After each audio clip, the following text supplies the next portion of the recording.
Now your ABC 7 First Alert Weather Forecast with meteorologist John Scalzi. A 75-degree air temperature, dew point coming in at 52. A lot of sunshine out there. Dew points on the rise, however, making it feel a little bit more humid than we saw yesterday or the day before. And that is a trend that's going to continue, I think, right straight through the week, and we'll continue to see those dew point values rise. There's a number that kind of stands out, huh? East wind at 23. Yeah, we have a very brisk wind out there right now, and because it's so strong, it's really pulling in a lot of moisture from the east coast, from the Atlantic, and bringing it over in this direction. That's going to help start doing two things, really. One, setting the stage for some showers coming our way, and two, bringing our temperatures up to some well above average values for the next, well, for today, certainly, and for tomorrow as well, before a cold front begins to move into the picture. We have a little bit of cloud cover across the region. We have some showers over on the other coast, that caused by the winds kind of picking up the moisture from the Atlantic, slinging them back toward the coastline. The winds, once they hit the coast at the surface, begin to slow because of friction. That creates a pileup of air at that area, and it causes a lift in the atmosphere that creates these coastal showers. By the time we get into the evening hours, I think we'll still have some cloud cover around. But that could lead to another very nice sunset, just as we have seen many times before. I doubt that we'll see much in the way of any kind of rainfall today. Any showers should really dissipate before ever making it across the peninsula. As we head into tomorrow morning, if you have an early tea time tomorrow, you probably will notice a little extra cloud cover starting to work its way into the picture.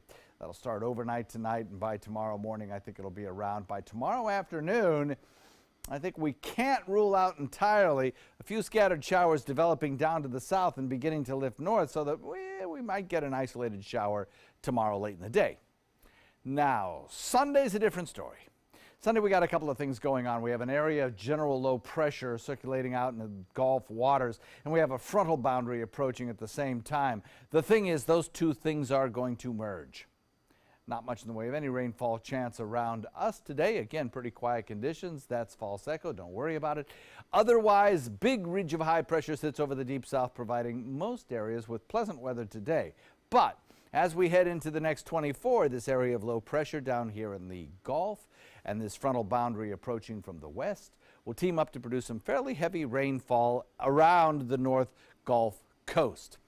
It will also increase in coverage the rain shield from that system, and as high pressure sinks out into the Atlantic away from us, we have a good chance of seeing those showers and thunderstorms overtake our area as we head into Sunday. So breezy and sunny today, more clouds around tomorrow, and then we'll wait for those Sunday storms. Timing of the storms, well, they're getting earlier and earlier in some of the models, and I wouldn't be a bit surprised to see morning showers or at least sprinkles across the sun coast on Sunday, followed by some heavier rains as we head into Sunday afternoon and evening. East wind comes in at about 15 today. Lake wind advisory is up through today into probably into tonight or into tomorrow. We're going to skip that one if we can, and it doesn't look like we can. So, unfortunately, I've got the wrong graphic up here, and I can't advance further, it seems. But I will tell you that tomorrow we'll have about a 20% chance of showers with a daytime high of about 77. And then as we head into Sunday, we'll probably come up with about an 80% chance of rainfall. Scott?